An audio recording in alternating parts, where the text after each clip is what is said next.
La vie de tech, c'est simple. C'est eux et leur ordi. Tout est prévisible, sous contrôle. Non, ça, c'est ce qu'ils voudraient qu'on croie. Parce que la réalité, personne n'ose nous la raconter. Enfin, jusqu'à aujourd'hui. Dans Tronche de Tech, on va leur tirer les vers du nez. On va leur faire raconter leurs meilleures anecdotes. Les nuits où tout part en sucette et les bugs que personne ne comprend. Et puis, s'ils sont sympas, on les laissera peut-être se vanter de quelques réussites. Je m'appelle Mathieu Sanchez, je suis le CTO d'Akazi et je vous souhaite une excellente écoute. Hello Nicolas, comment tu vas ? Salut Mathieu, ça va très bien et toi ? Bah écoute, nickel. Très content de te recevoir sur Tronche de Tech. Écoute, pareil. Cool. Ravi. Trop bien. Et sans plus attendre, je te laisse te présenter en 3 phrases pour introduire un petit peu qui tu es. Yes, donc moi c'est Nicolas Lecointre, je suis le fondateur, le gérant du média Les Joies du Code, qui est un média de divertissement et un petit peu d'actualité pour les développeurs, voilà, et qui existe depuis maintenant 12 ans. Écoute, on pourra en reparler un petit peu après. Mais voilà, d'à côté de ça, si tu veux, voilà, j'ai toute une expérience pro pendant une bonne dizaine d'années, voilà, sur différentes activités qui m'ont amené à de la gestion de projet. Et puis voilà, depuis 3 ans maintenant, je suis à 100% sur les Joies du Code. Ok, trop bien. Bah écoute, les Joies du Code, je pense que beaucoup de gens connaissent s'ils sont un tout petit peu sur les réseaux sociaux, tu vois. Ouais, si tu traînes un petit peu dans l'IT, dans la tech, voilà, c'est quelque chose qui parle en général, donc ça c'est plutôt cool, ouais. Ouais, carrément. Donc on va revenir dessus, on va parler donc comme d'hab dans Tronche de Tech, on parle de ton expérience et effectivement, je pense qu'on va on va voir à quel moment on va faire un gros détour par les Joies du Code parce que j'ai plein de questions là-dessus pour toi. Je trouve ça hyper intéressant à la fois d'un point de vue l'histoire, comment t'as fait ça et tout, et puis même un petit côté aussi le marketing, comment voilà, on verra ça. Donc je prépare la suite de l'interview. Ouais, c'est complet. C'est ça. Mais avant ça, on va commencer par les questions un peu plus traditionnelles, même si on s'est mis d'accord pour pas faire la question comment t'es tombé dans le code, parce que voilà, t'as un parcours, je sais pas s'il est assez classique, mais bon, assez. Si, c'est ce qu'on peut dire. Ouais, tout à fait, ouais. Donc voilà, donc on va. Je suis pas habitué, c'est la première fois qu'on la passe, mais on la passe quand même. Et on va commencer directement par le pire souvenir de ta carrière. Ouais, alors ça c'est assez c'est assez marrant quand j'ai commencé tout mon cursus dans l'informatique, etc. En fait, j'ai été amené à faire mon master en alternance, d'accord. Okay. Donc c'est-à-dire que pendant 2 ans, j'étais dans une entreprise, un éditeur de logiciels très sympa et en fait justement au sein de cet éditeur de logiciels, je suis monté assez rapidement en responsabilité, etc. C'est-à-dire que ma première année d'alternance, si tu veux, j'étais développeur. Donc je codais à fond, enfin voilà, tout ce que tu veux.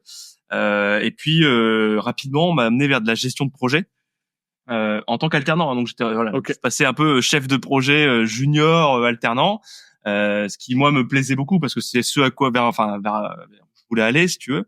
Et puis voilà, ça occupait bien mes journées, on va dire, plein de trucs à ce niveau-là.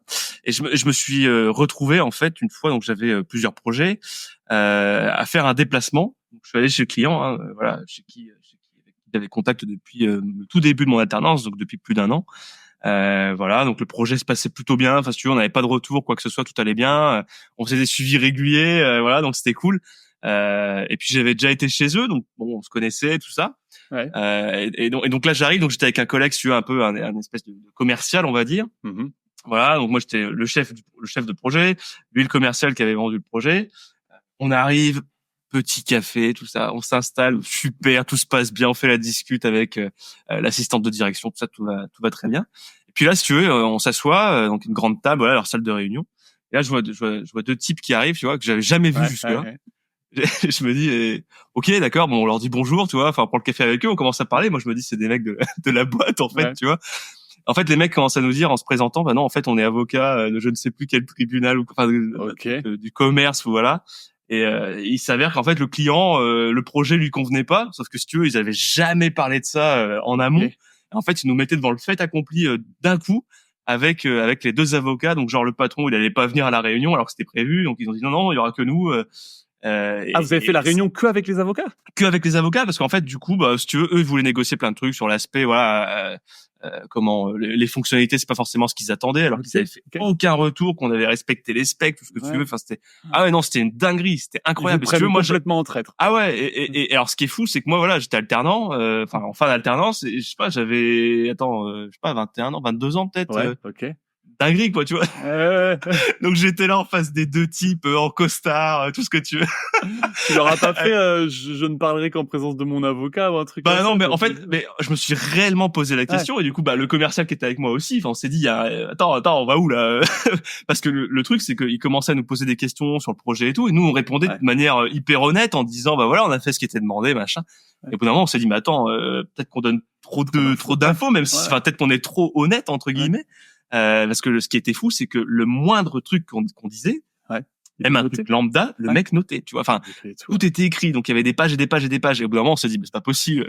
On a dit bon, écoutez, on va peut-être arrêter ici. Et on est rentré. Alors c'était marrant parce qu'on avait, je sais plus de 2 heures de route pour rentrer. Et le voyage, c'était tellement le silence total dans la voiture. Tu sais, on était abattus, on savait plus. Et donc ça, c'est vraiment le pire souvenir, je dirais. Surtout, tu penses à peut-être toutes les conséquences possibles. Qu'est-ce qu'ils vont mais faire clairement. avec ça? Parce que tu sais pas à quelle sauce tu vas être mangé là. Tu sais pas. Ah non, mais moi en tant qu'alternant, tu sais, je voulais renouveler après, tu sais, je continuer à me faire embaucher et tout. Je me dis, je suis cuit en fait. Qu'est-ce qui se passe, tu vois? Je vais aller en prison, ça se trouve. Ah ouais, non mais et puis finalement, tu vois, enfin une fois arrivé, on a fait le débrief, tout ça, puis c'est parti au légal dans la boîte, qui est quand même une grosse société.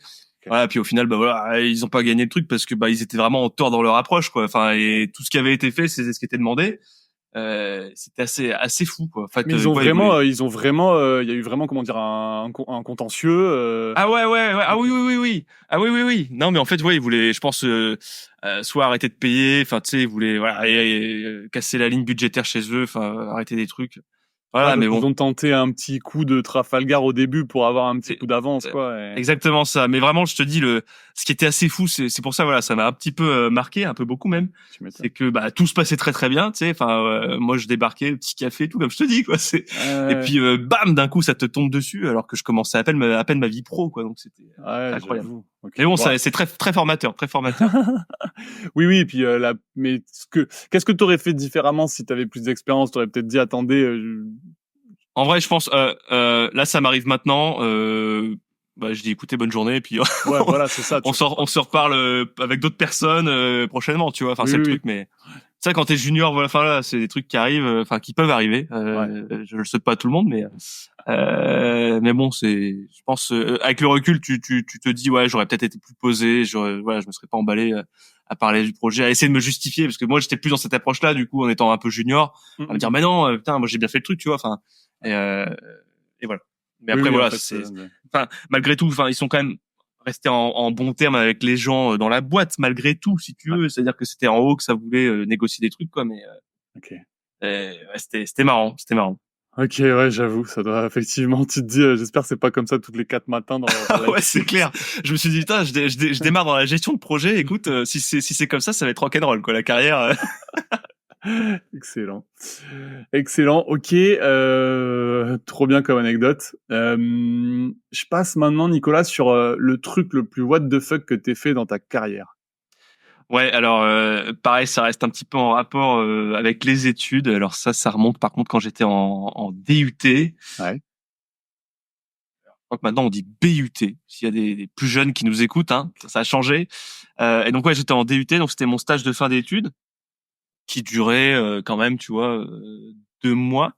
Et en gros, bah j'ai bossé pour une boîte qui, comment dire, faire simple, installer des ordinateurs dans les entreprises, etc. Et en fait, moi, en tant que jeune développeur, bah, je leur codais une petite appli de gestion des stocks, machin. Ça, c'était cool, quoi. Tu vois, enfin, c'était vraiment la petite PME, petite structure, très sympa. Et ils voulaient un outil qui leur simplifiait la vie. Donc moi, j'étais là pour coder ça, si tu veux. Okay. Et puis, bah, à côté, donc, tu sais, quand tu fais un stage, tu as toujours la possibilité de te faire un petit peu rémunérer, en tout cas d'essayer. C'est vrai que dans la majeure partie des cas, ça reste gracieux, entre guillemets. Tu fais ton truc, puis t'as un sujet de stage, donc t'es content. Mais et moi, si tu veux, j'ai essayé de gratter un petit peu en disant, bah, est-ce qu'il y a moyen d'avoir un petit truc, quitte à faire un truc pour dépanner, je sais pas, dans la boîte. Et là, t'as le patron qui me dit, ouais, écoute, on peut s'arranger, on peut te faire un truc, on te rémunérera ça sous forme de pour ton stage, quoi. Ouais. Il dit, écoute, tu vas aller dans une boîte. Donc c'était comment c'était une mutuelle, si tu veux. Okay. Et tu vas aller installer des ordinateurs, des lecteurs de cartes vitales, etc. Je dis ok, super cool, allez, let's go. Et donc ce qui était prévu, c'est que j'y passe une semaine, 10 jours, un truc comme ça. Et donc le truc très très très marrant, c'est que pour faire ça, voilà, fallait être entre guillemets certifié technicien d'une grosse entreprise d'informatique. Okay. Chose que je n'avais pas à mon niveau. Donc voilà, même si voilà, comme tout le monde, hein, voilà, je savais bidouiller sur les ordinateurs, installer des trucs. On connaît, hein, tu peux me réparer l'imprimante, voilà, le grand classique, hein, chez les développeurs. Voilà, ça j'en fais des blagues assez récurrentes sur les joies du code, notamment vers Noël, mais et tout ça pour dire, en gros, oui, voilà, je savais bidouiller. Le seul truc qui manquait, c'était cet aspect certif. Et donc, alors là, ce qui est très marrant, c'est que le patron me dit, ok, pas de problème, écoute, t'y vas, mais tu ne t'appelles pas Nicolas Lecointre. Okay. Tu commences, c'est quoi l'embrouille, tu vois? Parce que moi, j'avais pas tout compris au début, tu vois. Ouais, et il me dit, non, attends, tu vas t'appeler un tel. Donc, il m'a donné le nom du type qui était certifié dans la petite structure, tu vois. Je dis bon ok, vas-y, ça va quand même être chaud, mais, mais je vais le faire, tu vois. Ouais, okay. Moi, je voulais mon petit truc, tu vois. Je voulais toucher un petit truc pour le stage, tu vois. Donc j'y vais, tac, la semaine commence, je me pointe à la mutuelle, j'arrive, tac, je me fais accueillir par le patron, enfin le directeur là-bas. Okay. En fait, déjà dès le début, hein, donc dès le début, c'est-à-dire que je lui dis bonjour, donc lui se présente, tu vois. Ouais. Et moi je bug parce que j'ai pas ce réflexe. Attends, je suis pas agent secret, tu sais, je lâche pas le blast tout de suite du mec. Ouais. Je dis attends, puis il y a un gros flottement pendant lequel je me suis pas présenté. Ouais, tu vois, puis genre pareil, j'étais encore plus jeune que le truc d'avant, quoi. Ah, c'était avant donc, encore. Okay. Ah bah ouais, c'était en DUT, donc oui, donc t'avais 18 ans, un truc comme ça. Ah ouais, j'étais un bébé, quoi, voilà. Ouais. Et au bout d'un moment, tu sais, je me dis putain, j'ai même pas donné mon faux nom au type, donc je dis bah écoutez, je vais pas présenter, je m'appelle un tel, machin. Ouais. Bien, très bien. Il a dû se dire putain, il est vachement mal poli, quoi. Bon, puis il me présente les ordis, tout ça, je commence à installer. Et en fait, ce qui est marrant, alors c'est très important pour l'anecdote, c'est qu'il y avait un espèce de registre à l'accueil. Forcément, c'est une mutuelle, c'est un peu encadré. Quand tu arrivais le matin, et puis quand tu partais, donc tu marquais ton nom et tu signais, tu vois, puis tu marquais l'heure. Mais ils te demandent pas une pièce d'identité, un truc comme ça? Non, ça ils m'ont pas demandé, tu vois. Et heureusement. Heureusement, ouais. Ouais, heureusement. Et donc du coup, moi, je marque le blaze du mec que j'emprunte, tu vois. Je fais une fausse signature et tout. Putain, je me suis senti trop mal. Je dis vas-y, tant pis, on va jusqu'au bout. Hein. Et là, je rentre, machin. Bon, je parle avec tout le monde, j'installe les ordis, tout se passe très bien pendant 1 heure, 2 heures. Ça, c'est le début de la semaine, tu sais. Ouais. Puis au bout d'un moment, j'arrive à l'installation des fameux lecteurs de cartes vitales. Ouais. Où là c'était un peu plus voilà, fallait faire plusieurs configs, machin, tout ça. Et ça je lisais un petit tuto qui avait été fait à l'arrache par les mecs, tu vois, de la boîte. Et au bout d'un moment, j'arrive à un truc, je bloque complètement parce que je pense qu'ils avaient oublié une info, tu vois. Enfin, OK. Je dis c'est pas possible, ça ne marche pas, tu sais, je fais des tests, machin, tout ça, c'est impossible. Je commence à stresser. C'est la première fois que tu le faisais, t'avais même pas testé avant. Première fois. Non, parce que les lecteurs, on en avait pas, voilà, tu débarques, quoi, voilà. Okay. Et je commence à appeler le patron, tu sais, enfin je commence à être un petit peu en stress. Je dis écoute, franchement là le truc j'arrive pas à l'installer. Je dis comment on fait, tu connais la manip? Il me dit non, moi j'en sais rien du tout.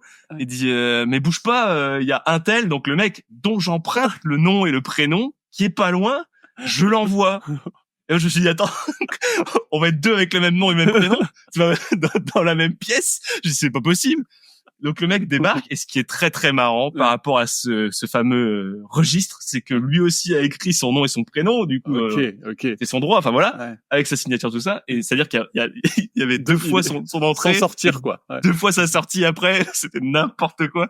Et ils ont rien capté quoi. Mais moi mais quand il est venu, j'étais fou parce que pareil, il s'est présenté, enfin je me dis putain ça va être capté, ils ont pas tilté. Non. Comme tu t'étais présenté finalement, t'avais dit ton vrai nom ou pas finalement? Ah non, moi j'avais pas. Ah oui, son nom à lui. Le dire, juste tu ouais, il a dû voir une autre personne et voilà, personne n'a capté quoi. Enfin, mais là, c'était incroyable. J'étais trop mal quoi. Tout le temps qu'il était là. Alors heureusement, il m'a aidé assez rapidement, mais après voilà, genre allez, vas-y, attends parce que. Mettons que vous appelez Julien, c'est salut Julien, qu'est-ce que tu fais Julien et tout. Ah ouais non, c'était incroyable. Ça c'était incroyable. Le truc. Et vous êtes repartis tous les deux en signant tous les deux la sortie. Ouais. Bah, alors c'est lui qui est parti avant moi du coup. Enfin, il est juste venu, tu sais, genre une petite heure quoi, mais vraiment sur le registre parce que sinon les salariés avaient pas à le remplir, tu vois. Enfin moi j'étais le seul à être venu la journée avec lui. Et il y avait vraiment 4 fois 2 entrées, 2 sorties du même mec, quoi. C'est incroyable. Incroyable. Ouais, mais ça c'est bien fini finalement, c'est-à-dire que Ça c'est très très bien fini. Exactement, et tant mieux. Mais voilà, c'était ah ouais, ça c'était marrant, très marrant. Ok, ouais, j'avoue, excellent. Et puis surtout, Ah ouais. j'imagine ce qui se passe dans ta tête pendant le truc. Mais ouais, mais voilà, enfin tu vois, j'étais super jeune, tu sais, je me dis putain, mais c'est pas possible, je vais me faire gauler, où est-ce que ça va aller encore cette histoire? Et le patron, il capte quand il t'envoie la personne que t'es censé être la même personne. C'est très marrant. Le patron, tu sais, c'était le mec vraiment très très très marrant, très sympa, un peu tête en l'air, voilà. Donc il avait juste fait son truc à dire ah ouais vas-y, tu sais, très débordé, donc voilà, bon allez vas-y fais ça, tu prends son nom, on s'en fout. Tu sais, puis il me l'a dit naturellement, bah je t'envoie un tel, tu sais, puis moi j'ai même pas osé lui dire, bah attends, j'utilise son nom, tu vois. C'était incroyable. Ce qui me fait rigoler, c'est, tu sais, il y a toujours ces plans machiavéliques hyper bien préparés qui foirent pour un tout petit détail, tu vois. Ouais. Et là, t'as le plan complètement à l'arrache et en fait, ça passe crème. Ouais. Ah ouais, j'étais pas bien. Sur l'instant, j'étais pas bien. Mais après, voilà, tu vois, ça me fait une anecdote sympa à raconter, quoi. J'avoue, elle est drôle. Excellent. Excellent. Bon, trop bien. Est-ce que maintenant, on passe sur un sujet, la chose qui t'énerve le plus? Alors la chose qui m'énerve le plus, que j'ai assez bien vécu, hein. Enfin, je veux dire bien dans le sens, je l'ai beaucoup vécu. Okay. Je dirais c'est l'aspect un peu bullshit en entreprise.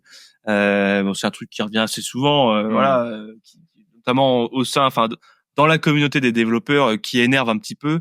Voilà, et moi c'est un truc, si tu veux, dans ma carrière, voilà, j'ai voulu évoluer, donc on n'en a pas parlé, mais de base, moi j'ai fait toutes mes études, mes premières expériences pro sur Amiens ou autour d'Amiens, la ville d'Amiens en Picardie. Okay. Voilà, et donc pour évoluer, parce que je voulais évoluer, donc bah deux options, c'était soit aller à Lille, soit aller à Paris, enfin en tout cas en Île-de-France. Et donc bah je suis allé en Île-de-France, les choses faisant, et donc ouais, je me suis retrouvé dans un très grand groupe. Avec des choses très structurées, très organisées, beaucoup d'équipes, des très très très gros projets. Alors j'ai appris énormément là-dessus. Voilà, attention, il y a beaucoup de bonnes choses aussi, ça c'est évident. Voilà, pareil, ça m'a fait évoluer. Je suis arrivé chef de projet. J'ai un peu terminé responsable d'équipe, si tu veux. Okay. Gérais presque une dizaine de personnes, donc ça devenait vraiment. Enfin voilà, c'est ce à quoi j'aspirais d'un point de vue carrière pro, à la base. Et ouais, le truc qui m'a rendu fou, si tu veux, enfin voilà, c'était vraiment cet aspect bullshit, à faire des réunions un petit peu à rallonge, beaucoup de réunions, 50 000 réunions, pour décider d'un pauvre truc. Et encore, tu sortais de la réunion, c'était même pas décidé. Plus tout le vocabulaire un peu bullshit autour de ça, voilà. Alors je sais pas si t'as vu, mais là récemment, il y a un mec qui est en train de percer, c'est très marrant, sur Insta ou même TikTok, je crois, qui s'appelle Galancir, et en fait il reprend exactement ça, quoi, le consultant bullshit, avec les termes à la con, je prends le lead, des trucs, enfin putain, mais au bout d'un moment, enfin c'était que des trucs comme ça, ouais, tel sujet machin, ah c'est structurant, ah putain, mais que des trucs, mais ça me rendait complètement fou, quoi. Donc ouais, un exemple très parlant, tu vois, enfin. Et donc je me retrouvais moi dans des réunions, enfin en tant que chef de projet, face à d'autres consultants sur l'aspect plus métier, on va dire. Et donc si tu veux, c'était vraiment le profil type du consultant, du jeune consultant sorti d'école, qui veut faire ses preuves, en costume, machin, tout.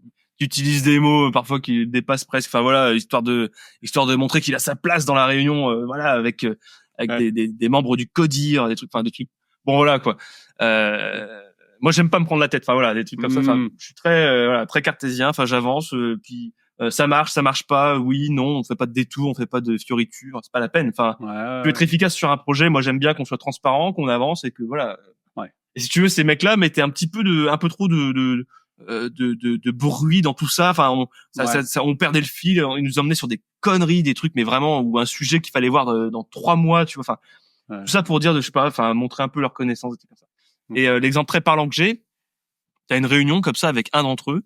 Voilà, on est très nombreux, machin. Le mec, pareil, essayait un peu de se la raconter entre guillemets sur ces aspects-là.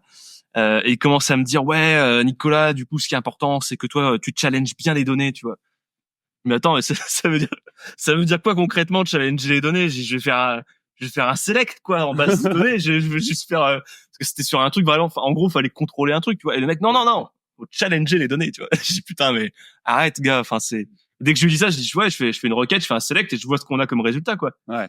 Et le mec, il me répond, ah oui, c'est ça. Je dis, putain, mais arrête, quoi. Juste, voilà. Et donc, si tu veux, enfin, ouais, ça, alors, c'est pas forcément le truc qui a fait qu'après, voilà, je suis parti, en solo sur mon activité des joies du code, mais c'est un des éléments, qui, dans lequel je me retrouvais pas trop.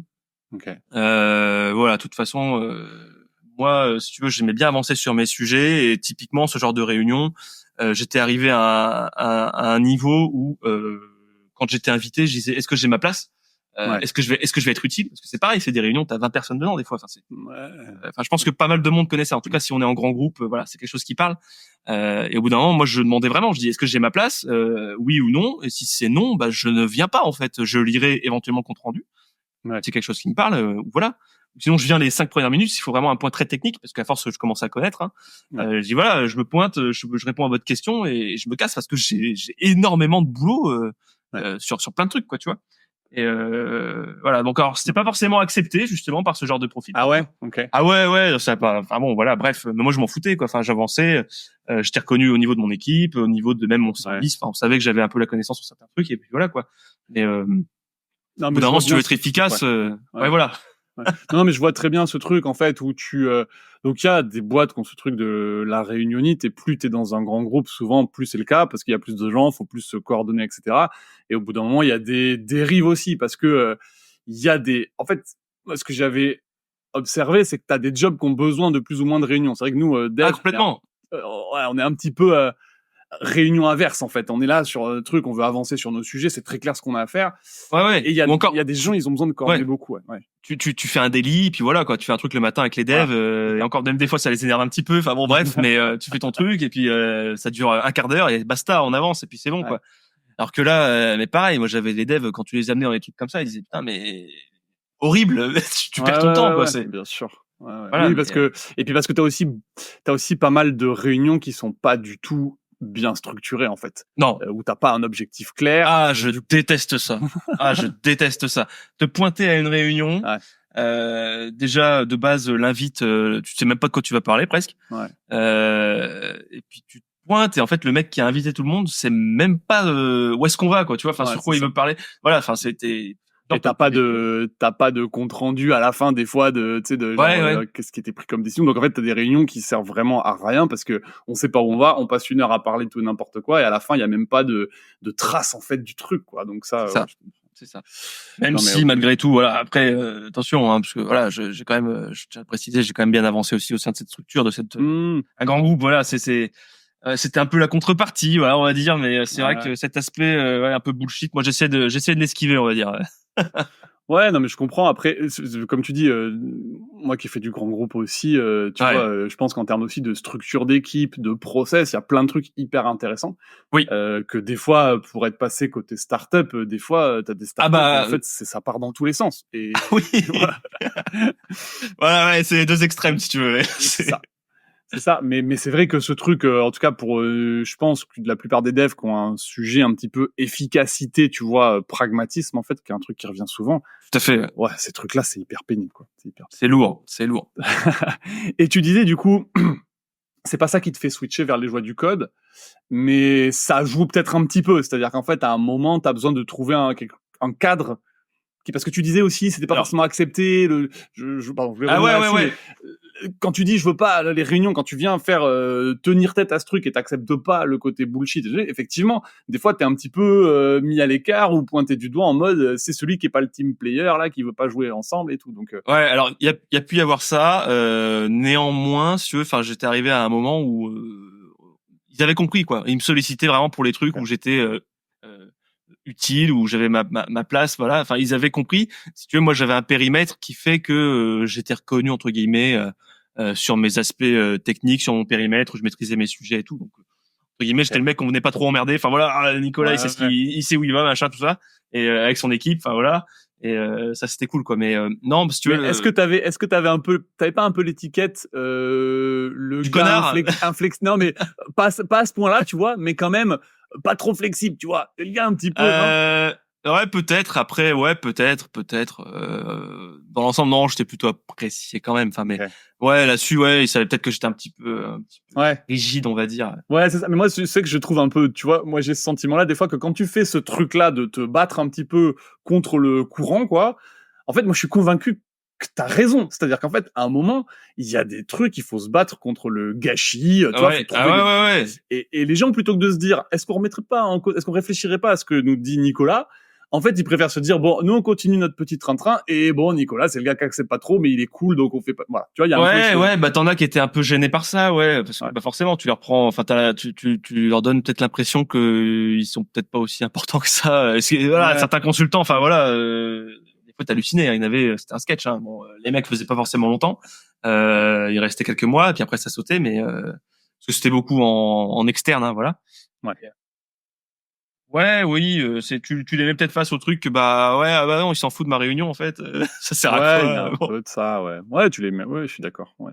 Mais bon. Mais tu vois, c'est toujours ce truc de, je pense que bon, de l'autre côté, c'est jamais agréable, mais tu vois, des fois, si c'était pris comme une opportunité aussi de réfléchir en disant, attends, en fait, est-ce que ce gars-là, il est pas quand même en train de m'envoyer un message qui est intéressant pour dire, OK, Non, comment non, je non, fais non. pour que, ouais, Si tu veux, c'est tellement ancré dans les grands groupes, tout ça. Enfin, non, ouais. c'est les réunions. Après, moi, je trouve, il y en a qui sont importantes, Oui, bien sûr. même quand tu participes pas forcément, c'est-à-dire tout ce qui va être remonter les infos aux personnes un petit peu au-dessus, N+1, N+2, tout ça. Ça, oui. Mais après, quand ça part sur des discussions presque de comptoir ou voilà, ou, oui, tu vas parler de banalité sur le projet ou des trucs comme ça, et finalement, bah, il y a aucune, enfin, il y a rien de concret qui en sort, quoi, tu vois. Ou même parfois juste partager des indicateurs auprès de tout le monde, bah oui, bah ok, bah tu fais un dashboard, un report ou je sais pas quoi, et puis bah voilà, chacun remplit, et c'est pas forcément la peine de se réunir pendant 1 heure et demie, 2 heures, parler de chaque point, à le lire bêtement, parce que des fois c'est des slides où bah Ouais, ok, bah la personne qui présente, elle lit la slide, enfin ouais, ok, bah envoie-moi les slides et je vais les lire moi-même, enfin ça va aller plus vite, quoi. ouais, c'est clair. Bon. Ouais, c'est clair. Après, il y a un truc toujours que je trouve un peu compliqué là-dedans, c'est que des fois, quand tu prends la peine d'écrire quelque chose, que tu la mets en asynchrone, tu vois, en fait, les gens, si tu les forces pas dans une réunion, des fois, personne va le Aussi. lire ton truc. Ah oui, En oui, fait, complètement. et 3 semaines après, on te pose la question, tu dis, bah ouais, en fait, je t'ai expliqué dans le bras. Au moins, tu dis, bah, lis la doc, débrouille-toi, tu vois. Ah ouais, Mais c'est c'est clair. vrai que des fois, t'es obligé de dire, allez, on prend une demi-heure ensemble, on balaye si vous avez des questions et tout. Je dis pas que c'est super efficace ou que ça marche à tous les coups, tu vois. Ah ouais. Mais des fois, il y a cette dérive-là aussi. Ok. Et donc, Non, les jouets, pour revenir un petit peu ouais au jeu du code, comment je me suis lancé à 100%, je dirais, enfin de toute façon ça s'est fait pendant la période, enfin juste après la fameuse période du Covid. ok. Je pense que je suis un peu ouais, alors, comment j'ai David Legrand, je sais pas si tu connais, qui était Non. chez Next Impact, enfin voilà un magazine maintenant qui s'appelle Next, je crois maintenant le site web. Ok. Qui m'avait justement un petit peu interviewé comme toi, et qui me disait que j'étais vraiment le cliché du big quit, tu sais, pendant le Covid, quoi. Enfin voilà. Ok. Ah ouais, bah il dit en gros voilà, ouais, t'es le mec voilà, qui a réfléchi, qui a pris du recul pendant cette pause de 1 an, 2 ans, avec les confinements et tout, et puis au bout d'un moment, enfin tu te dis voilà, ce que je fais, est-ce que ça a du sens? Ouais. Que pour moi en tout cas, ça a du sens, ça m'apporte quelque chose. Et au final, bah voilà, tu t'es lancé dans quelque chose qui te plaît beaucoup plus, quoi. Donc c'est exactement ce qui s'est passé. Ouais. Sachant que voilà, pour compléter un petit peu sur l'aspect Covid, justement dans cet aspect, dans ces structures, grands groupes, etc. Moi, j'étais arrivé à un moment où on nous demandait énormément, tout en Ouais. étant limité en ressources, etc. Qui plus est, on était un peu isolé chez soi, donc ça, voilà. Si tu veux, moi, la frontière entre le temps perso, le temps pro, a été devenue extrêmement floue, Ok. et on me demandait toujours plus. C'est-à-dire que je commençais à faire des journées de malade en étant chez moi. Donc, je sais pas, je commençais peut-être à 8 heures, je finissais à 20 heures, tu vois. Enfin, Ouais. Ouais. des fois, je bouffais devant mon écran. Enfin, au bout d'un moment, enfin, Ouais, je vois très bien. ça devenait n'importe quoi. Et en fait, ce qui m'a vraiment fait le déclic, c'est de me dire, attends, parce que le fait de me cramer comme ça, Ouais. parce que c'était vraiment le terme. J'étais en train, enfin, je pense, Ouais. j'étais en ligne droite sur l'autoroute Burn-out. du burn-out. Ah ouais, complètement. Mais ça, c'est sûr et certain. Ok. Et au bout d'un moment, je me dis, mais attends, parce qu'en plus de ça, du coup, ça m'épuisait complètement. Et le temps que j'offrais avant, enfin le soir, les week-ends pour mon site, enfin voilà, travailler sur mon site, le truc qui me plaisait, tu vois, bah, j'en avais de moins en moins. Le temps de cerveau disponible parce que bah j'étais complètement cuit, quoi, si tu veux. Et au bout d'un moment, je me suis dit, bah attends, c'est quoi ce truc, quoi? Le truc qui me plaît, j'arrive plus du tout à y consacrer du temps. qui en plus de ça, les joies du code me rapportaient de l'argent. Enfin voilà, c'est Déjà, ok. voilà, je me suis pas lancé tête baissée sans rien non plus, qui me rapportait déjà de l'argent, qui parfois me faisait même gagner plus que mon taf, voilà, dans cette. Ah ouais, ok. Ah ouais, bah certains mois, ouais, voilà. Donc au bout d'un moment, tu te dis qu'est-ce que je fais, quoi? Où est-ce que je vais? Ouais. Et puis bah voilà. Juste du coup, peut-être pour ceux qui connaissent moins bien les joies du code, tu peux expliquer vite fait ce que c'est en fait. Oui, alors si tu veux, bah c'est un comment dire. Alors à la base, c'est vraiment l'aspect blog, micro-blog même, c'est-à-dire que je l'ai créé sur Tumblr, si les gens connaissent. Ok. Plateforme un peu vieillissante, mais qui existe encore aujourd'hui. Un genre d'Instagram en gros. Ouais, plus. Alors c'était plus un Twitter amélioré, si tu veux. Ok, d'accord. Où tu pouvais faire des articles vraiment. Bon, maintenant Twitter commence à ressembler à ça. Enfin voilà. Elon Musk commence à étendre un petit peu les fonctionnalités, mais ouais, Tumblr c'était plus du micro-blogging. En gros, le deal, c'est t'avais ton petit blog et tu postais comme ça venait, sans faire de gros articles. En fait, le truc qui a bien marché à l'époque, justement, donc un petit peu la jeunesse du site, c'était les gifs animés. Donc les gifs animés pour ce qu'on appelle les gifs réactionnels, pour illustrer un petit peu des moments de vie. Donc par rapport voilà comment j'ai créé les joies du code, moi j'étais encore étudiant à cette époque. Ah ouais, ok. Ah ouais, non mais ça, attention, hein, c'est un side project qui a duré 10 ans, tu vois. Enfin, fou. Ah ouais, j'ai mis du temps avant de me lancer à 100%. Okay. Donc j'étais étudiant et donc on codait avec mon meilleur ami, qui est encore mon meilleur ami aujourd'hui. Hein, on codait pour un projet d'étude une appli Android qui était, alors c'est très marrant, ça c'était pour se repérer dans un réseau de bus dans la ville d'Amiens. Enfin voilà. Trop bien, ok. Ouais. Et donc pour la petite anecdote, moi je suis carrément, j'ai pris un vélo, j'ai fait 2 lignes de bus entières où j'allais mettre ma position GPS à chaque fois. Enfin, t'avais mon pote qui était chez moi, qui me suivait sur la map. Enfin, c'était incroyable. Donc voilà. Et donc on codait ça. Et si tu veux, bah voilà, ça, en plus de ça, c'était un peu les débuts Android, tout ça, c'était un peu la misère parfois. Android Studio, enfin ça ramait tout le temps. Et justement, moi je commençais à envoyer à mon pote, je commençais à lui envoyer des gifs, tu vois. Enfin je me dis en mode voilà, je suis en train de péter un câble ou ouais super ça marche, j'envoie un gif.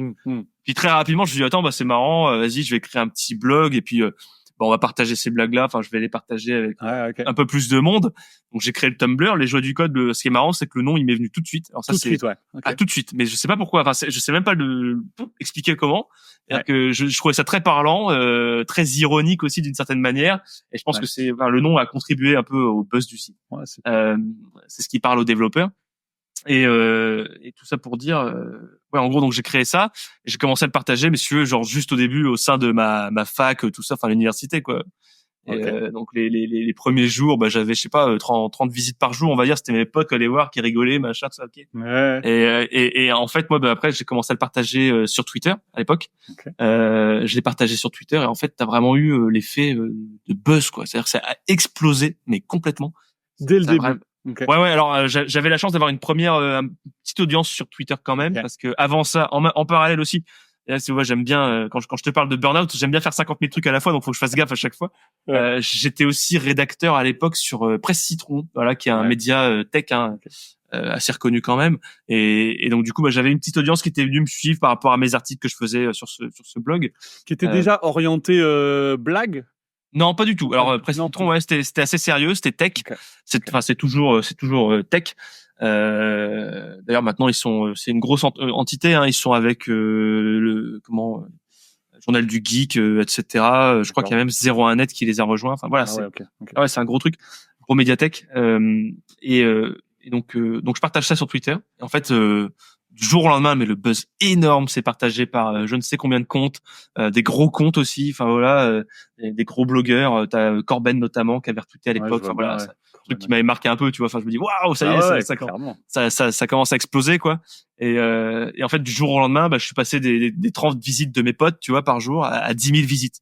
Et donc là, waouh, qui reviennent tout le temps, tu vois. C'est pas genre juste l'effet, voilà. C'est que les gens sont revenus, ça les a fait marrer. Et très rapidement, moi, je me suis dit bon, ok, on va structurer le truc. Je vais faire des gifs régulièrement. Alors aujourd'hui, c'est encore la formule majoritairement en place, c'est-à-dire des gifs, parce que je sens que les gens, voilà, c'est un truc qui les fait marrer. Ça illustre leur quotidien. Ça dure pas longtemps. Ils viennent sur le site, ils rigolent un peu. Puis voilà. Ce qui est marrant, c'est que du coup, effectivement, donc j'imagine que ça a évolué depuis le temps et que t'as eu d'expérience et tout, mais du coup très tôt, t'arrives à toucher juste en fait, alors que t'as pas beaucoup d'expérience du monde pro dans le code, tu vois, c'est ça qui est. Ah ouais. Alors moi j'avais juste, j'étais étudiant, donc j'étais vraiment plus orienté code à la base sur mes postes. Et puis quand même en même temps c'était au début de mon alternance, donc je commençais à avoir un peu l'expérience pro. Tu vois. D'accord. Okay. Et après, ce qui a bien fonctionné, c'est que rapidement, j'ai proposé aux gens en fait de m'envoyer leurs propositions de GIF. Ah ok. Voilà, c'est un peu à la manière d'un VDM vie de merde si tu veux. Enfin, les gens ils envoient leurs anecdotes, machin, tout ça. Et en fait, j'ai ouvert le truc, j'ai dit ok, envoyez-moi vos idées. Et j'ai eu des milliers, de trucs. Voilà, donc moi c'est malin, je savais pas ça. Trié, ok, oui, parce que je me disais en fait comment tu gardes l'inspiration tout ce temps en fait, parce que c'est chaud quand même avec le rythme. Ah oui. Et en fait, effectivement, si t'as une communauté derrière qui t'amène des trucs, c'est logique, quoi. Ah ouais, c'est ça. Donc heureusement, d'ailleurs, j'ai créé le formulaire assez rapidement parce que j'avais des gens qui me retrouvaient le mail, mon mail, et qui m'envoyaient directement les GIF. Vas-y, mets ça, tout ça. J'ai dit non, attendez, on va faire un formulaire. Et puis voilà quoi. Donc et le truc cool, si tu veux, par rapport au jeu du code, le fait que ça a explosé assez vite. Là, je suis conscient de cette chance malgré tout. C'est que rapidement, j'ai été contacté pour mettre en place des partenariats publicitaires. Tu vois, donc voilà. Et donc c'est là que je me suis dit, ok, il y a quelque chose à faire. Après, j'ai quand même privilégié pendant les premières années, pendant plusieurs années, 10 ans de toute façon, la carrière vraiment purement pro en entreprise, etc. Être au site. Alors, si tu veux, en fait, le site s'adaptait un petit peu à mon activité. Il y avait des mois où je pouvais être plus dispo, donc je faisais plus de contenu. D'autres mois où c'était la misère parce que j'étais sur des gros projets, des trucs très stressants. Je mettais un peu en stand-by. Enfin voilà. Okay. Et puis voilà, après c'était fluctuant par rapport du coup au partenariat. Enfin voilà. Mais du coup aujourd'hui tu fonctionnes 100% avec les partenariats publicitaires? 100%, 100% partenariat publicitaire. Même si on va pas se le cacher là depuis. Alors c'était un peu couillu de se lancer juste après le Covid, sachant que c'était la crise. Alors que j'ai eu des partenaires solides en tout cas qui m'ont suivi sur l'aspect lancement. Et là on va dire, alors je vais pas m'apitoyer sur mon sort, mais c'est vrai que c'est le contexte actuel. C'est un peu compliqué. C'est un peu compliqué. Même s'il y a du mieux, il y a un peu de mieux. C'est vrai que Covid, donc voilà la crise Covid. Ok, bon, je me suis lancé.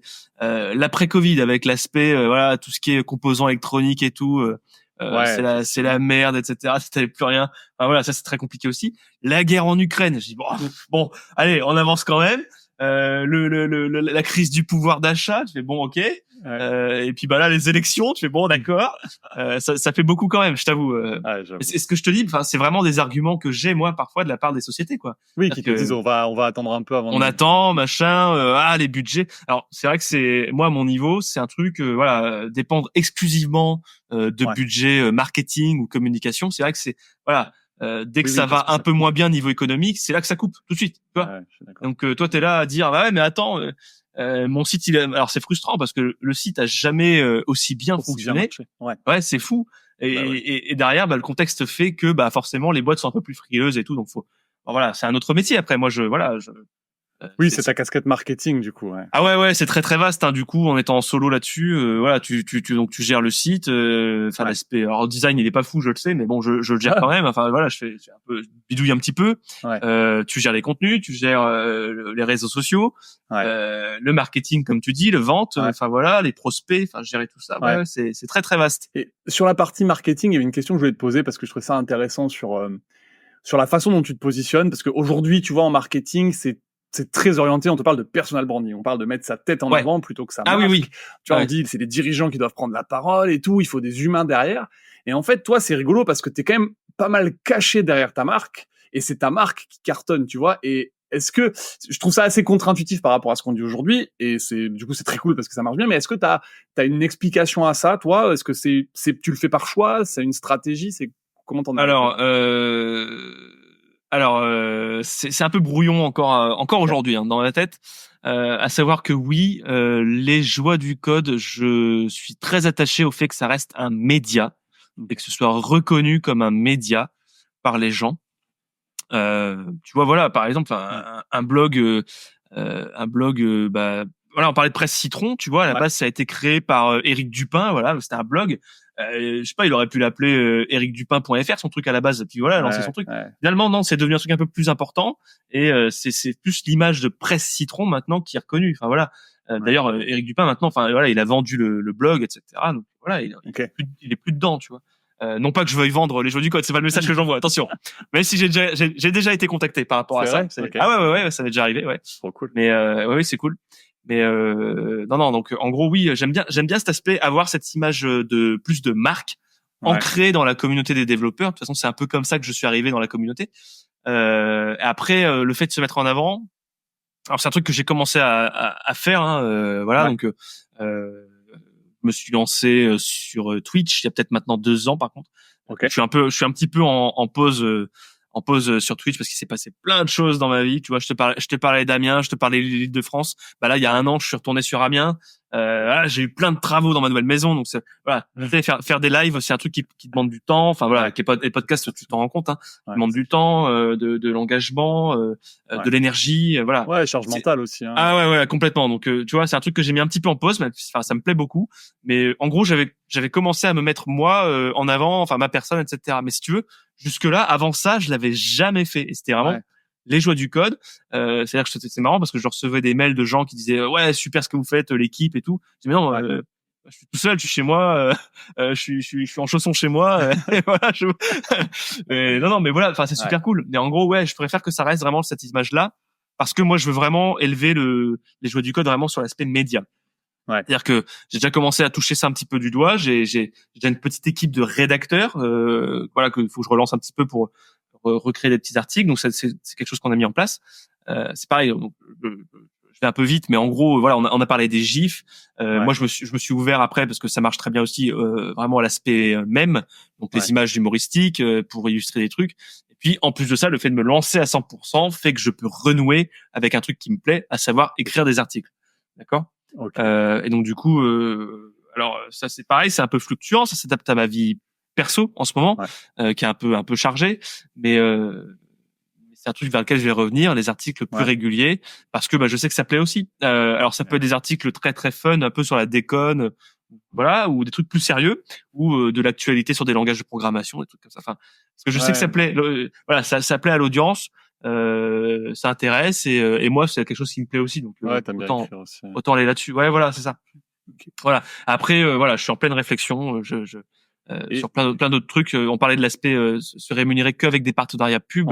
Voilà, moi je travaille sur d'autres trucs en tâche de fond.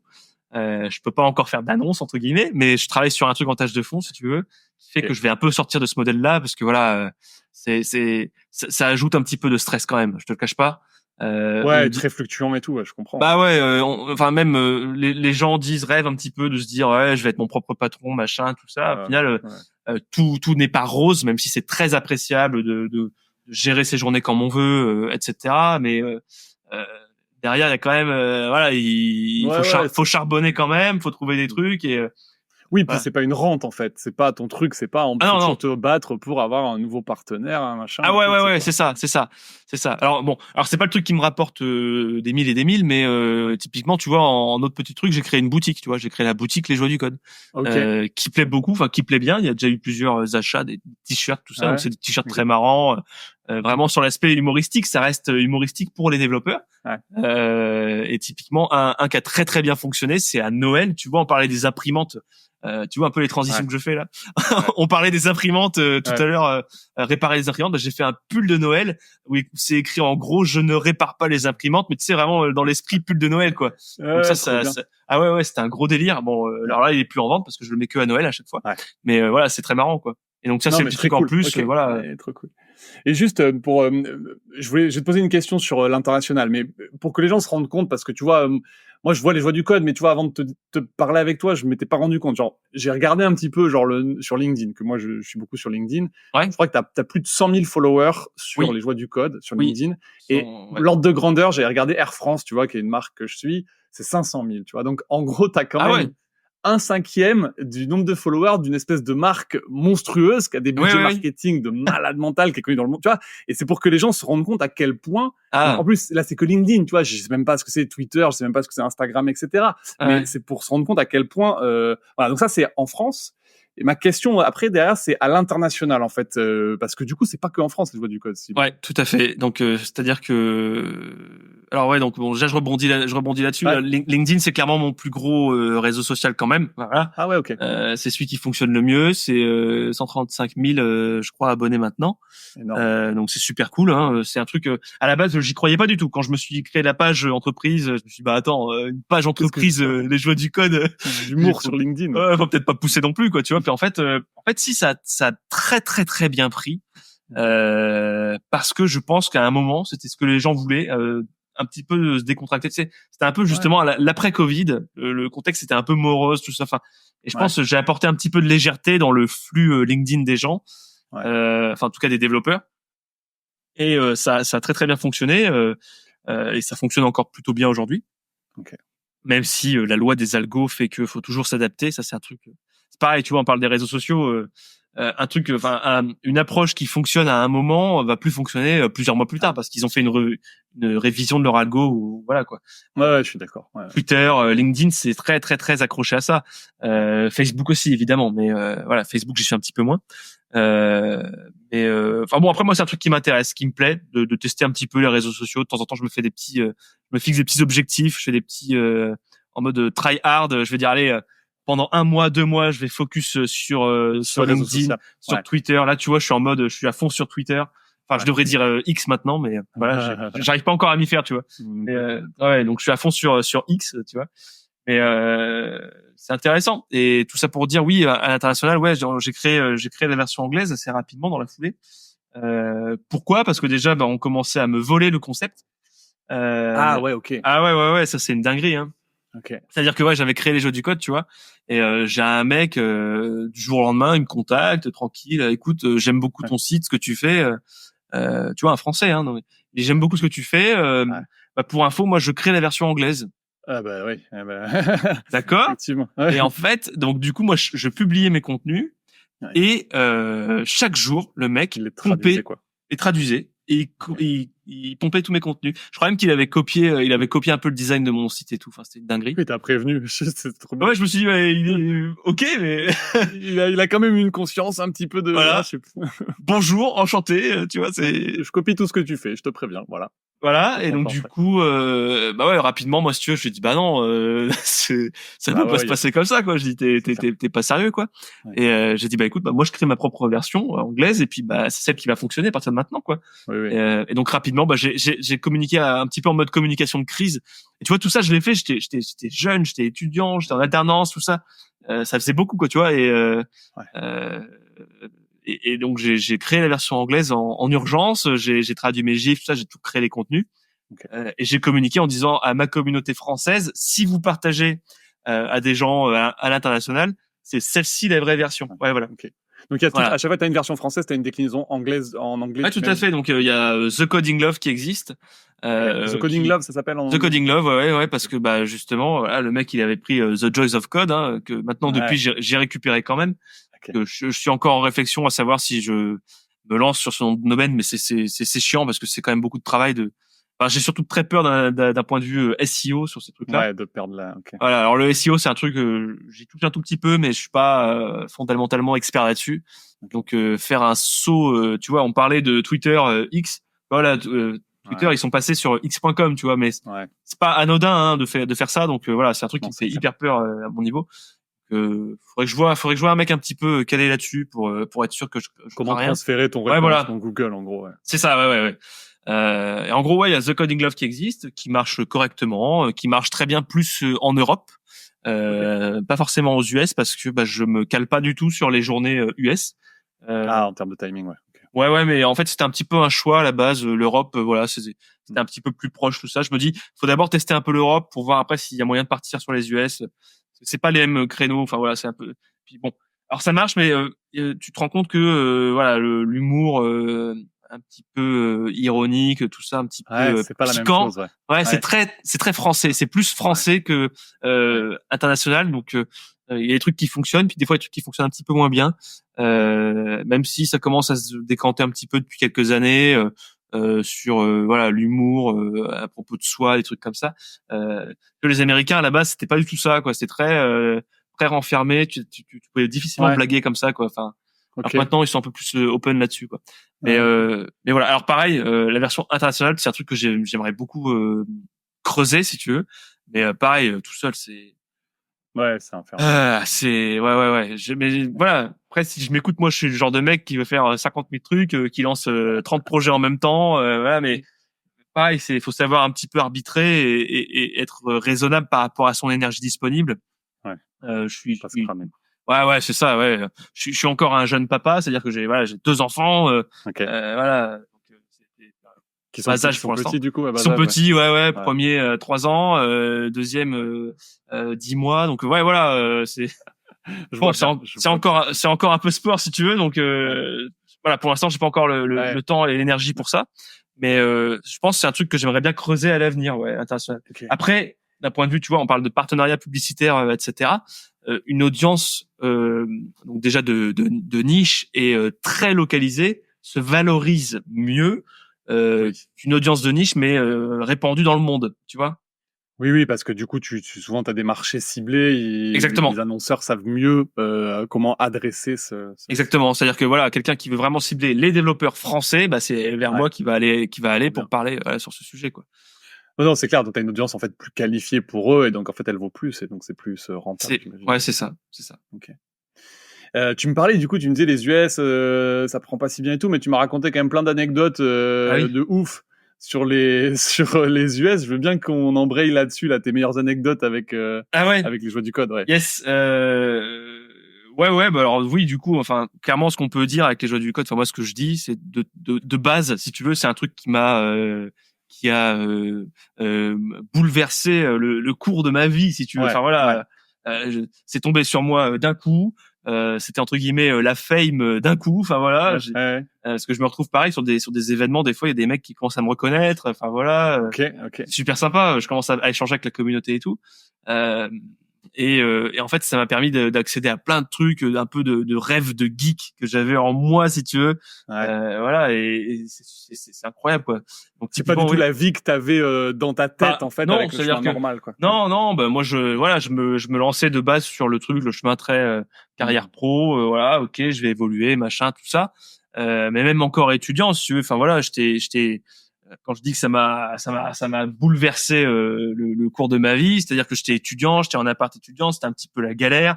Puis du jour au lendemain, j'ai eu ces fameux partenariats qui me sont tombés dessus. Donc j'étais juste étudiant et très rapidement, je me suis créé mon truc auto-entrepreneur, etc. Tu sais, je commençais à demander un petit peu timidement des budgets. Je suis tombé face à des personnes un petit peu qui s'y connaissaient. J'ai eu beaucoup de chance, qui ont été très transparentes, très honnêtes avec moi en termes de partenariat. Qui m'ont dit non mais tu peux prétendre à plus que ça, quoi, tu vois. Je suis putain mais ok, d'accord. Et donc super cool, quoi. Donc en fait du jour au lendemain ça m'a un peu propulsé sur ça. Alors attention, faut pas fantasmer le truc, hein. Je suis pas devenu millionnaire ou quoi que ce soit, mais en tout cas en tant qu'étudiant, tout de suite j'ai eu une rentrée d'argent, équivalent presque salarié. J'ai dit putain mais waouh, et voilà. Oui, puis en faisant un truc qui fait depuis le début, en fait. Donc t'adores le faire. Donc mais c'est ça. Et typiquement, un de mes premiers contrats, ça a été, et ça m'a marqué, c'était Stack Overflow, tu vois. Enfin, donc, Ah ouais. Un de mes premiers contrats sur les joueurs du code, c'était Stack Overflow parce que ils lançaient à l'époque leur site Careers, pour le recrutement, tout ça. Alors ça a eu du mal à prendre. Je sais même pas si ça existe encore. Je crois qu'ils l'ont arrêté. Mais à l'époque, ils le lançaient. Enfin, ils l'avaient lancé déjà aux US. Ils voulaient le lancer un peu en France, tout ça. Et ils m'avaient contacté, quoi. Donc on avait échangé là-dessus. C'était un gros contrat. Enfin voilà. Et moi, ça m'a dépassé, quoi. C'est-à-dire putain, waouh, c'est incroyable, quoi. Et voilà. Donc du jour au lendemain, si tu veux, ça a bouleversé ma vie. Et notamment, après voilà, tu parlais des US. Donc j'ai eu la chance du coup de pouvoir aller aux US, de pouvoir visiter les États-Unis, de faire un petit voyage. Un petit voyage, non, c'est un gros voyage quand même parce que tu roules beaucoup. La côte ouest. Et donc moi, en geek accompli, si tu veux. Enfin voilà. Putain, attends, j'arrive à San Francisco. Tu vas quand même pas passer à côté de la Silicon Valley sans y aller, quoi, tu vois, sans faire un petit détour, tu vois. Donc et donc du coup, bah c'est ce qu'on a fait. Alors c'est pareil, j'ai beaucoup de chance.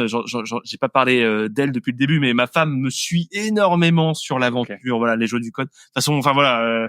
Depuis voilà, je suis avec elle depuis 15 ans si tu veux, donc bah voilà, elle m'a connu avant le site et du coup bah elle vit avec moi et le site. Voilà, donc c'est le package qui est venu assez rapidement après, mais donc du coup voilà, donc elle m'a laissé un petit peu dans ce délire, on va visiter la Silicon Valley et tout, donc super cool. Et donc bah on a fait carrément un petit parcours, on a été visiter les sites principaux, il y avait Oracle, il y avait vraiment le garage de la Silicon Valley, de Hewlett et Packard Bell. Enfin voilà, c'est là où ils ont créé vraiment les premières puces. Donc c'est vraiment un lieu historique. T'as une plaque devant le garage et tout. Enfin c'est incroyable. Le garage de Steve Jobs, la Infinite Loop d'Apple, c'est incroyable. C'est à voir, c'est monstrueux. Donc voilà plein de trucs comme ça. Facebook, enfin voilà, alors, gros campus. Et puis il y avait un truc que je voulais absolument voir, c'était Google. Je me dis putain, Google, j'ai absolument envie de visiter ça. Alors ce qui est cool, c'est que attends, chaque truc tu l'as visité là en tant que touriste ou en tant que les joueurs du en tant que en tant que touriste. Donc en tant que touriste là. Non mais attends, tu rentres pas mais c'est ça, tu rentres pas. Tu sais, moi alors rien que le fait d'y être et d'être devant et de le voir, de me dire putain, c'est là que ça se passe, tu vois, enfin qu'il y a des trucs de fou qui se passent. Tu sais, ça fait quelque chose quand même, quoi. Donc non, c'était vraiment purement le geek en moi qui voulait voir ça, quoi, tu vois. Et d'ailleurs, j'ai fait un petit, alors justement, si ça intéresse des gens qui vont faire un petit voyage aux US dans ce coin-là, j'ai fait un article vraiment où je déroule le petit trajet optimisé pour voir différents lieux de la Silicon Valley, des lieux emblématiques, etc., puis des entreprises, quoi. Typiquement, je te parlais d'Oracle, alors, je pense maintenant, je crois qu'ils ont quitté pour aller au Texas, mais parce que il y a un petit peu un exode qui est en train de se faire. La Silicon Valley se déporte un petit peu suite au départ de Elon Musk, notamment avec Tesla, etc.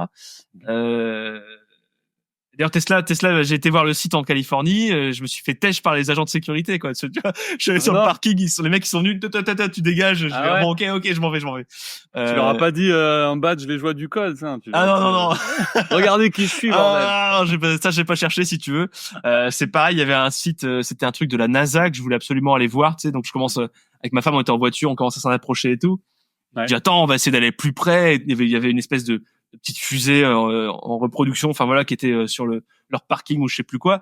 Je dis bah attends, on va aller voir quand même, tu sais. Puis je m'avance, puis là je commence à arriver, t'as les mecs avec les guns à l'entrée. Je suis on va faire demi-tour, c'est bon. J'ai vu ce que j'avais à voir, ça suffit. Et donc voilà, et donc tout ça pour dire par rapport à Oracle, je voulais juste dire, ce qui est très marrant, c'est que les bâtiments, ils ont littéralement fait des immeubles en forme de base de données, le logo d'une base de données. Donc t'as vraiment les cercles, enfin c'est incroyable. Donc ça c'était vraiment à voir.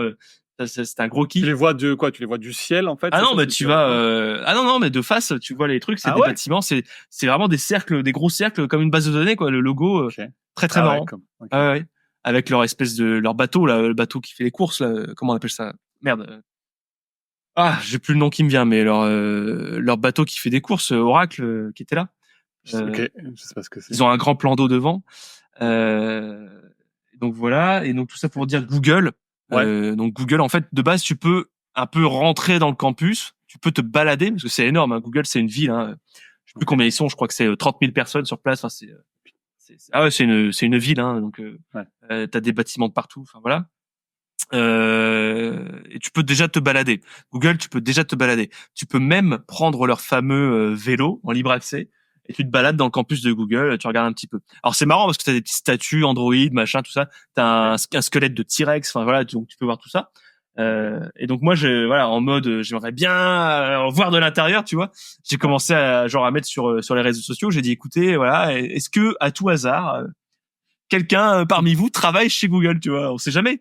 Parce que alors ça c'est pareil, c'est marrant, on en a pas parlé, mais avec mon site, je peux voir un petit peu, je peux voir un peu quelle société visite le site, tu vois. Enfin, tu vois les réseaux, quelle entreprise, depuis quelle entreprise ça vient.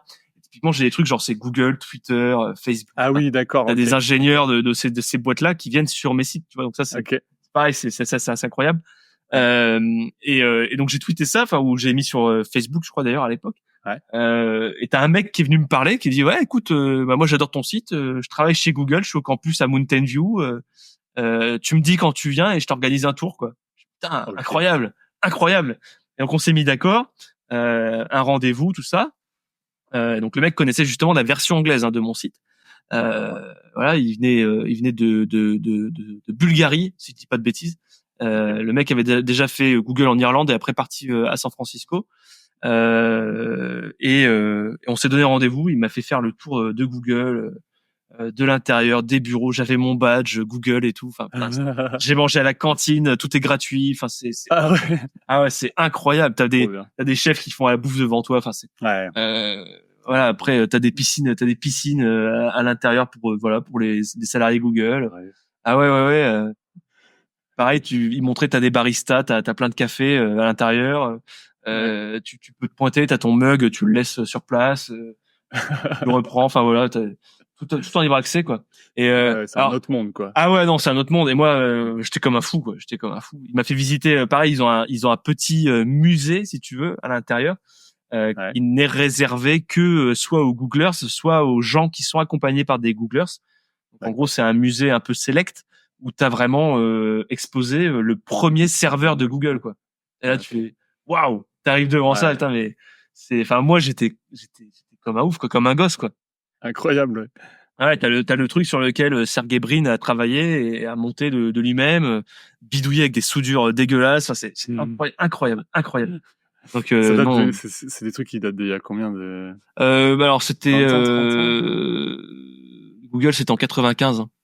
Ça a été lancé en 95, je crois. Temps, quoi. Ouais, c'est fou. Incroyable. Ouais. Ok. Donc t'as les employés Google qui te font rentrer chez Google maintenant. C'est ça. Ouais. Puis avec petite session fauteuil massant et tout parce qu'ils ont ça à total quoi. Ouais, c'était génial. Franchement, c'était génial. Ouais. Il y a un truc que j'ai vu aussi là, dont t'as pas parlé, c'est tu m'avais parlé d'une vidéo de Dave, le chanteur. Ah ouais, mais ça tu vois. Elle est incroyable cette vidéo. J'ai regardé. Ah, tu l'as vu?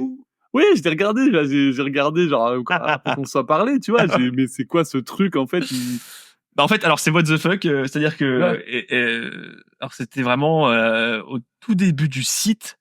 Et t'as un mec comme ça, un jour, il me contacte, il dit salut, t'es au courant qu'il y a Dev, il fait une vidéo où il parle de ton site, genre Dev le chanteur, tu vois. Ouais. Je dis mais attends, c'est quoi ce délire? Et le mec il m'envoie le lien et tout. Et en fait, Dev à l'époque, il faisait la promo d'un film qu'il avait fait.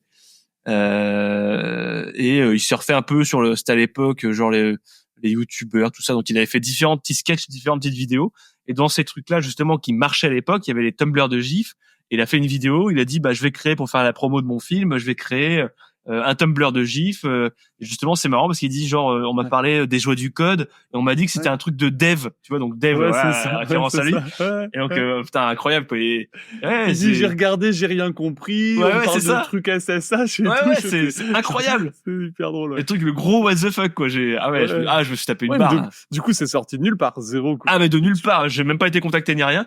Et donc, c'est très marrant parce que quand je l'ai repartagé, que de temps en temps, je m'amuse à la repartager en disant quand même, rappelez-vous de ça, quoi. C'est incroyable, tu vois. Je la repartage un petit peu et il y a carrément le mec qui a bossé sur le projet, en fait, de ces différentes vidéos. Donc, qui est plus dans l'aspect communication, tout ça. Mais même pas en lien avec les devs, hein. Voilà, un mec, vraiment pour ça. Il m'a contacté, il m'a dit ouais c'est moi, j'avais bossé avec Dave et tout à l'époque. Ouais, c'est lui qui a suggéré de faire ce truc-là. Ouais, c'est ça. Trop bien. C'est ça. Excellent.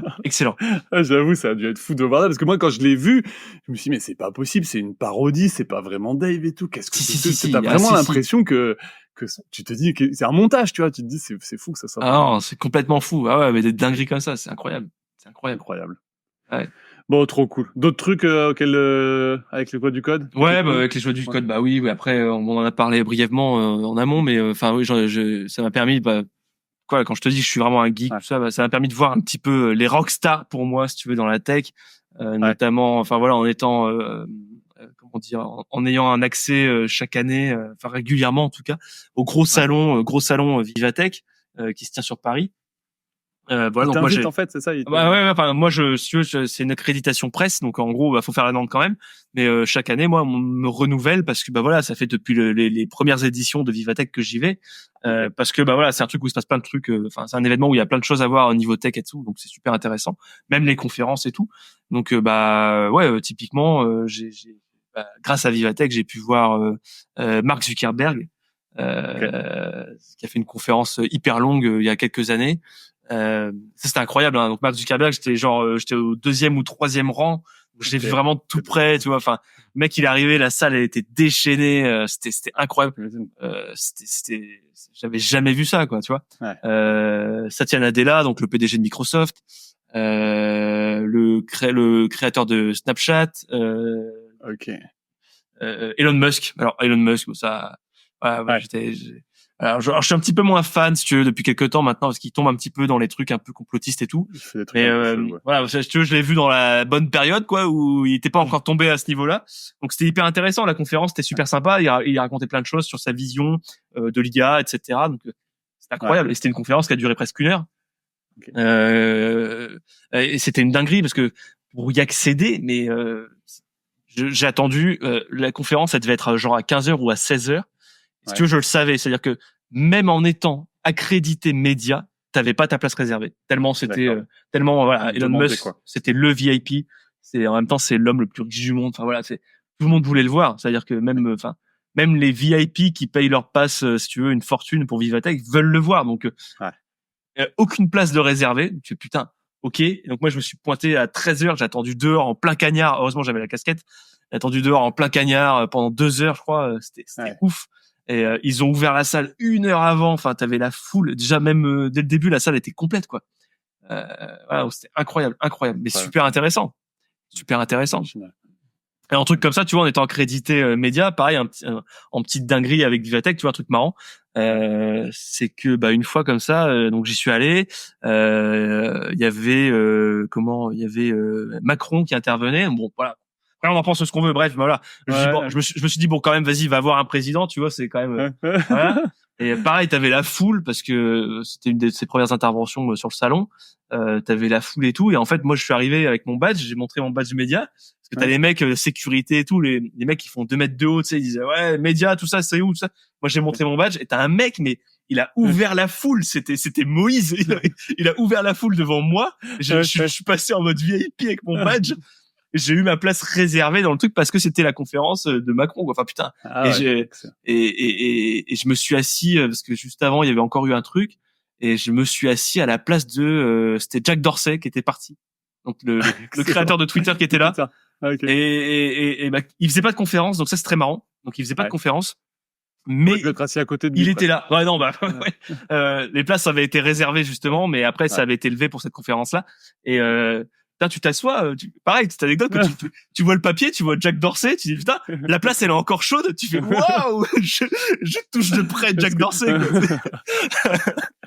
Ça c'était incroyable. Ouais. Ok, trop bien. Donc voilà. Non mais ok, mais du coup dans le groupe presse en fait, les journalistes ils te connaissent en fait, les autres Non, pas forcément. Après il y en a certains justement de l'époque de Presse Citron, ça peut m'amener, enfin je peux être amené à les croiser, tu vois. Mais non, on me reconnaît pas en tant que journaliste, si tu veux. Moi, c'est vraiment plus les joies du code pour les développeurs. D'ailleurs, quand je vais à Vivatech, c'est vraiment plus cette touche. Voilà, je cherche des trucs qui pourraient intéresser les développeurs. Voilà. Alors justement, on fait un peu le lien. Des fois, t'as des trucs qui tombent un petit peu trop dans le bullshit quand tu vas avoir des stands ou quoi. Donc moi, ça, j'évite tout de suite. Je veux vraiment des trucs plus techniques, vraiment orientés dev. Voilà, que ce soit intéressant, quoi. Ok. Donc voilà. Ouais, t'en fais des articles ou des gifs après derrière. Ouais, c'est ça. Et après, je réfléchis à d'autres dingueries que j'ai pu avoir. Non, on parlait de Stack Overflow. Typiquement, j'ai déjà échangé avec le PDG de Stack Overflow. C'est pareil, c'est un truc de fou. Ok. C'est-à-dire que le mec, voilà, on s'est contacté, on a échangé un petit peu parce que je voulais voir si on pouvait refaire un truc ou quoi. Et en fait, je pense qu'il a été genre checker mon site et tout, enfin, incroyable. Et il m'a répondu, mais hyper accessible, tu vois. Enfin, c'est très bizarre. Mais comment tu le contactes? C'est toi qui le contactes? Je l'avais contacté parce que j'avais encore un contact chez eux marketing, et en fait, du coup, il a fini par être mis rapidement dans la boucle. T'avais son mail en fait. Du coup, j'ai eu son mail, enfin voilà. Et le mec m'a répondu dans le plus grand des calmes. Ouais, écoute, il m'avait dit genre ouais, merci beaucoup pour ce que tu fais pour la communauté des développeurs et tout. Enfin voilà, mais enfin c'est incroyable quoi, incroyable. Et du coup, il m'a dit là tout de suite on a rien de particulier à venir, mais en gros j'ai ses coordonnées, son téléphone, c'est incroyable. Trop bien. Incroyable. Donc ça voilà. Et autre dinguerie, j'avais Kim.com. Qui est le fondateur de Mega Upload, hein, peut-être que des gens un peu plus jeunes connaissent pas forcément. Maintenant il y a Mega qui existe quand même maintenant encore. Hein. Ouais. C'était un peu le site peu tendancieux de téléchargement. Il y avait tout ce que tu voulais, ça se téléchargeait. Téléchargement de tous les trucs Lego que tu voulais, ouais. La belle époque, mais donc ça c'était incroyable. Et en gros, je crois que c'était un petit peu avant qu'il soit dans la tourmente. Et il m'avait contacté pareil pour me dire excellent ton site. Voilà, il avait vu la version anglaise. C'est lui qui t'avait contacté? Ouais. Okay. Ah ouais, c'était trop bien. Donc moi tu sais, j'avais répondu, mais un peu, enfin, mon anglais était pas ouf à l'époque. Je dis, si c'est vraiment vous qui m'écrivez que c'est pas un truc, je sais pas, automatique ou quoi, merci beaucoup. Et le mec m'a répondu tac au tac, non, c'est pas automatique, c'est vraiment moi. Putain, waouh. Et... Oui, parce qu'il est très, en fait, il est connu parce qu'il est sulfureux aussi, en fait. Bien sûr. Très, oui. Je sais plus ce qu'il faisait, il fait des trucs en hélicoptère. Enfin, je sais plus ce qu'il a fait, je me rappelle plus les faits divers. Il a le FBI qui a débarqué chez lui. Ouais, c'est ça, ouais. Il avait carrément fait une pièce secrète et tout dans sa maison. Enfin, c'était ouais. C'est un personnage, ouais. Clairement. Ah oui, c'est un personnage, ça oui. Mais tu vois, enfin voilà, encore un autre petit truc what the fuck, quoi, tu vois, c'est. Ouais, j'avoue, trop bien. Ouais. Bon, incroyable. En fait, quand tu dis ça a changé ma vie, c'est pas, tu minimises pas le truc, quoi. Non, non, ouais, voilà. C'est-à-dire que j'ai déjà accédé à tellement de trucs, que pour moi, voilà, ça, c'est assez fou. Et puis pareil, petite anecdote, juste pour boucler là-dessus sur les gens, voilà, qui me font un peu rêver, que j'ai pu voir. Pareil, grâce à ce genre de conférences et tout, j'ai pu voir des astronautes aussi. Et ça, c'est vraiment, si les gens qui écoutent sont un peu intéressés par l'espace et tout ce qui tourne autour, c'est vraiment des profils hyper passionnants à écouter. C'est ce genre de personnes que tu écoutes pendant des heures et des heures. T'as vu des conférences d'astronautes? Ouais, mais de plusieurs astronautes. Thomas Pesquet ou pas, non? Non, pas encore, pas Thomas Pesquet. Par contre, alors je suis désolé, je parle d'eux, mais je connais plus leur nom. J'en ai vu un qui est canadien, je crois, avec une moustache. Il avait fait une chanson où il fait sa guitare dans l'espace, là. Si tu cherches, on retrouve facilement. Et typiquement, c'est une chanson qui était un peu connue, qui avait fait le buzz. Et il a refait cette chanson pendant la conférence. C'est-à-dire que le mec, il a sorti la guitare et il l'a refait devant l'audience. C'était génial. C'était à Vivatech aussi, ça? Non, ça c'était à Dublin. J'avais été invité à un autre événement. Du coup, ouais, voilà, ça me fait bouger un petit peu, tu vois, les jeux du code. C'est ce qui me plaît beaucoup. Ouais. C'est ce qui me plaît. Moi, j'adore ça. Voilà. Excellent. Voilà. Bon, écoute, on a fait un bon tour là. J'ai encore quelques petites questions pour toi, si tu veux bien. Ouais. Une question qui a rien à voir un petit peu. Qu'est-ce que tu aurais fait du coup s'il y avait pas eu les joies du code, s'il y avait pas eu la tech? Est-ce qu'il y a un s'il y avait pas eu la tech, ouais. S'il y avait pas eu la tech, moi je me serais bien imaginé. Alors pareil, ça je sais pas trop l'expliquer. Ouais. Je me serais bien vu en gérant, tu sais, d'un petit commerce ou quoi. Je sais pas, c'est. Je sais pas, le contact avec les gens, le fait de gérer un petit business, tout ça, c'est un truc un peu sympa, quoi. Ouais, je sais pas. Mais genre une épicerie, genre. Non, je sais pas, sais même pas te dire dans quoi, mais je sais que un petit commerce, ça serait un bon délire, je pense. Je pense que tu vois, si demain, l'IA, tout s'écroule, toute la tech s'écroule à cause de l'IA, on en parle beaucoup quand même. C'est un peu le sujet, tu sais, quand on commence à en parler entre tech, tu sais, c'est en mode c'est passionnant, mais ça reste très flippant, tu vois. Donc, mais si jamais on perdait tous les tafs au niveau tech à ce niveau-là, peut-être me reconvertir dans un petit commerce, je sais pas quoi, mais ça peut être marrant. Ouais, non, mais je suis d'accord. C'est vrai qu'après, je sais, c'est toujours des trucs où tu sais jamais trop sur le long terme ce que ça donne, en fait. C'est sur. C'est ça. Est-ce que ça te plaît vraiment et tout. T'as déjà expérimenté ou pas du tout? Non, pas du tout. C'est vraiment un truc comme ça. Ouais, plus par curiosité qu'autre chose, quoi. Ok, marrant. Et est-ce que t'as une passion à part, du coup, le code? Alors la guitare, que je pratique plus trop depuis quelques temps, depuis que j'ai les enfants, on va dire, mais parce que faut pas les réveiller et tout. Faut pas les réveiller, donc la guitare électrique, déjà ça s'applique pas trop bien, tu vois, donc voilà. Tu peux avec le casque, non, quand même? Sur l'ampli que j'ai, non, je peux pas. J'avais un ampli avant, je pouvais. Faudrait peut-être que j'en rachète un nouveau. Mais enfin là, de toute façon, là, le temps, puis le temps, quoi, ouais. Donc voilà. Mais t'en fais depuis longtemps, c'est un truc de. J'en fais depuis que je suis gosse. Donc j'ai commencé. Non, pas si jeune que ça. J'ai commencé au collège en 6e. Et après, si tu veux, j'ai fait tout mon collège en école de musique, tout ça. Puis après, ça m'a un peu saoulé parce que tu restes sur des trucs très très très scolaires. Tu joues des morceaux très vieux, enfin voilà, anciens. C'est pas forcément le style qui m'intéressait. Tu vois, moi j'étais plus à demander à mon prof de guitare, putain, on peut essayer de jouer les Red Hot, tu vois. Je sais pas, Metallica. Tu vois, voilà. Et non, on n'allait pas là-dessus, quoi. Donc voilà. Donc je m'y suis mis après tout seul avec des tablatures, etc. Puis je me suis éclaté, quoi. Ok. Et donc si tu veux, l'autre passion, on va dire, c'est vraiment plus les concerts, rock, métal, etc. Et donc typiquement, euh, pareil, c'est un petit peu la chose à laquelle les Joies du Code m'a permis d'accéder, en tout cas financièrement, parce que quand t'en fais beaucoup, quand même, ça coûte un peu. Donc, en ayant juste l'activité salariée, je sais pas si j'aurais pu payer tous ces concerts. Mais en étant en Île-de-France, avec ma femme, on s'est régalé, quoi. On a fait des dizaines et des dizaines de concerts. Mais c'était incroyable. On en faisait on en est un ou deux tous les mois, quoi, pendant, je sais pas, 5 ans. Ah ouais, c'était. C'est quoi un peu tes groupes favoris? Mon top groupe, ça restera Metallica, même si c'est très cliché, très voilà, tu te dis je sais, au sein de tous ceux qui sont un peu métal, Metallica, c'est pas forcément toujours bien vu, mais moi, c'est-à-dire en termes de performance, de show, etc. C'est les mecs, ils sont à des kilomètres de ce qui se fait par rapport à d'autres groupes, quoi. Ils sont vraiment au top niveau, quoi.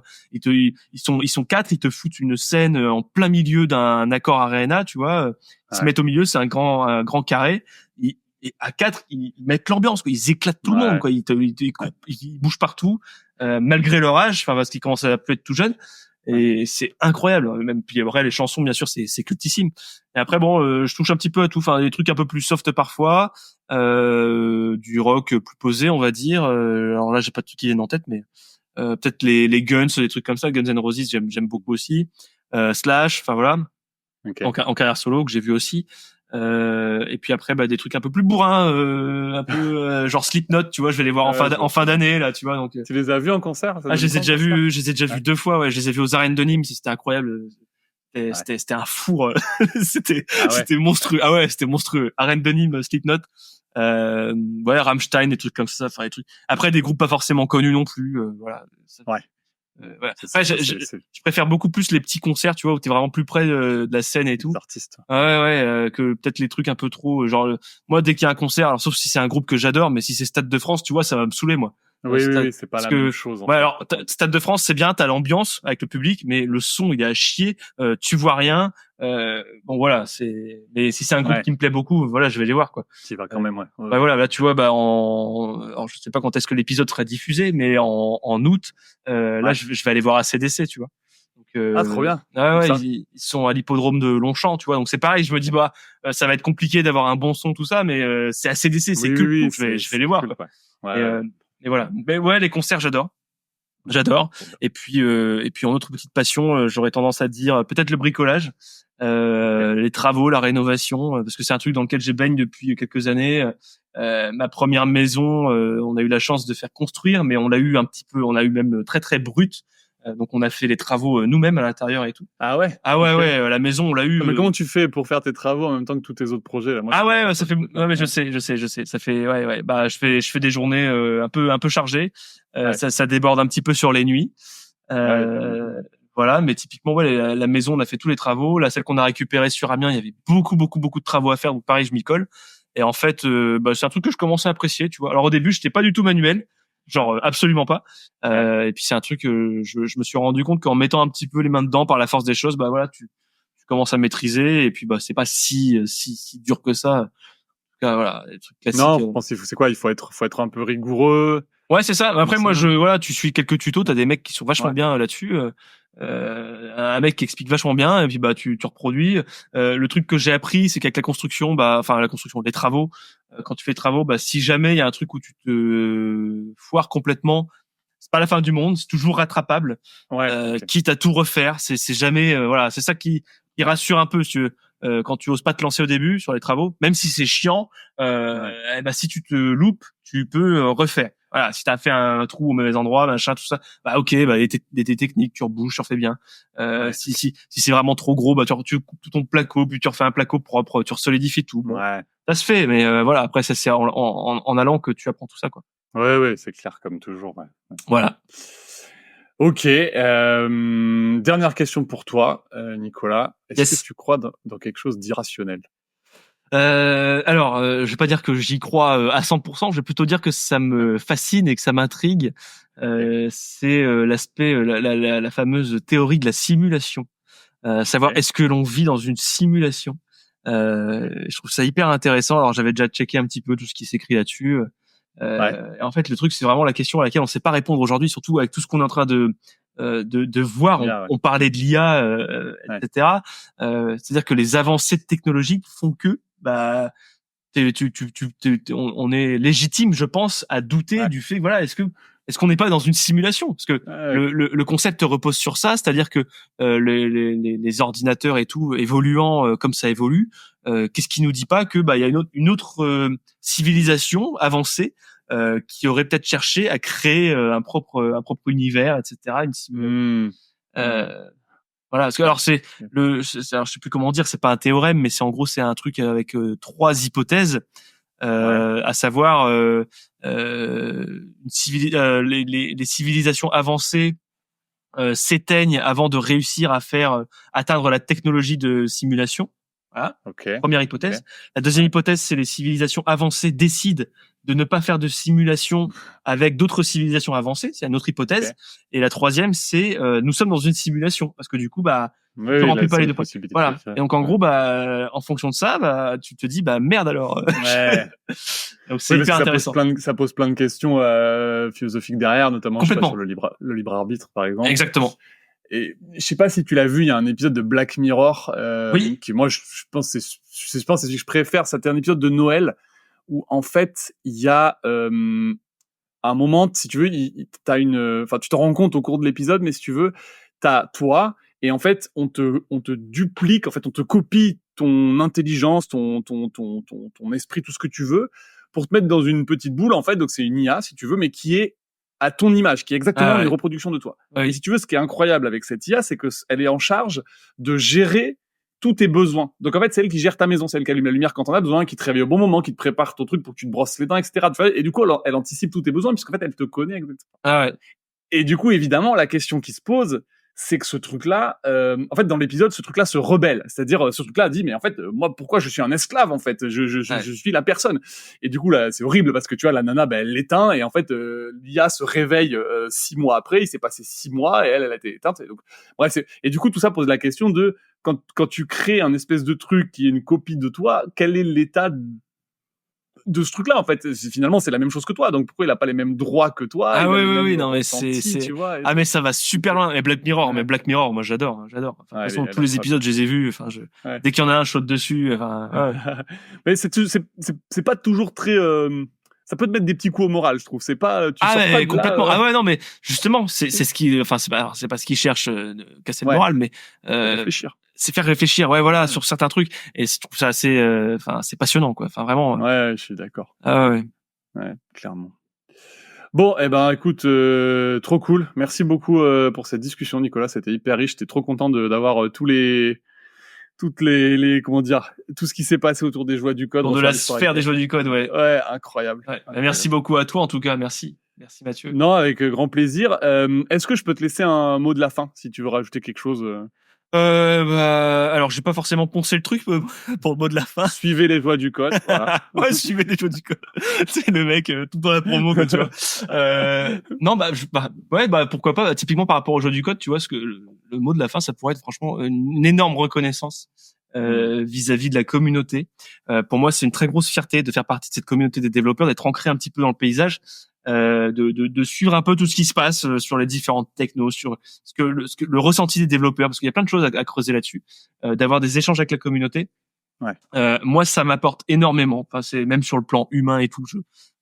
J'adore. De toute façon, c'est ce qui me plaît. On en a pas parlé en détail, mais sur certains aspects, mais typiquement, je sais pas si tu connais cette théorie de ce qu'on appelle l'ikigai. L'ikigai, c'est un truc japonais. Ouais, voilà, qui en gros, c'est ce dont le monde entre guillemets a besoin. Donc c'est en gros un truc qui va être utile, tu vois. Donc, moi, je pense que voilà, en faisant un peu marrer les gens au bureau et tout, ça reste quelque chose d'utile. C'est ce qui te plaît, ce qui permet de te faire vivre, grâce à l'argent, bien évidemment. Voilà, en gros, c'est toutes ces choses-là qui font que du coup, tu t'épanouis complètement. Et vraiment, les jeux du code, moi, c'est ce qui répond pleinement à ça. Donc voilà, c'est un vrai message pour la communauté. Vraiment, ça fait plaisir. Et si c'est quelque chose qui peut faire réfléchir un peu mon parcours à ce niveau-là, cette quête de sens, etc. Bah voilà, si des gens veulent m'approcher, échanger là-dessus, moi je suis tout à fait ouvert. Voilà, s'ils ont peur de se lancer sur un truc, tu vois, comme ça a pu être mon cas pendant plusieurs années. Voilà. Avec grand plaisir. Ouais. Avec grand plaisir. Voilà. Ouais, puis alors désolé, je rajoute un petit peu sur ton mot de la fin, mais je trouve Ouais, ça pas de très souci. cool je trouve ça très cool que sur les joies du code, t'aies réussi à montrer, en fait, tu vois, ça reste un truc lié au domaine pro, mais qui est fun. Et en fait, Ah oui. moi, je trouve ça cool d'amener du fun dans le monde pro parce que je trouve, des fois, moi, c'est un truc qui m'a toujours fait halluciner, c'est les endroits où on se prend trop au sérieux. En fait. Exactement. Genre, la vie est courte. On est d'accord. À tu vois. 100%. À 100%. Et je trouve ça cool que t'aies réussi à percer avec ça parce que ça montre, en fait, qu'il y a un vrai besoin de quand même apporter un peu de fun dans le monde du travail. En fait. Ah ouais, carrément. Je pense que, ouais, comme tu dis, il y en a besoin, et encore plus dans le métier du développeur. Enfin, en partie dans le métier des développeurs où tu as beaucoup de choses qui règnent, du stress par rapport au projet, au deadline, etc. Le fameux syndrome de l'imposteur, enfin plein de choses comme ça, tu vois, un peu dark, un peu voilà qui peuvent peser encore et tout. Ouais, voilà, c'est ça. Et puis finalement, montrer que tout le monde peut faire des erreurs. Voilà, tu peux te foirer sur une mise en prod, des trucs comme ça. Voilà, relativiser sur tout ça.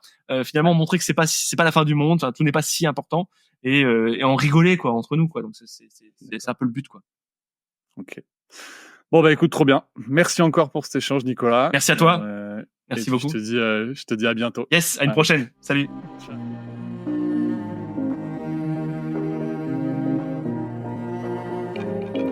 Ça y est, c'est terminé. La tronche de tech du jour nous a livré tous ses secrets. Ou presque. S'ils t'ont plu, n'hésite pas à nous le dire en commentaire, à noter le podcast ou à m'envoyer un message sur LinkedIn. Dernière chose, si tu es freelance ou indépendant ou que tu envisages de te lancer à ton compte, tu auras certainement besoin d'un expert comptable. Dans ce cas-là, viens voir ce qu'on fait chez Akazi sur www.akazi.io. Ça s'écrit ACASI.io. Et promis, tu seras super bien accueilli. Sur ce, je te dis à très vite pour un prochain épisode de Tronche de Tech.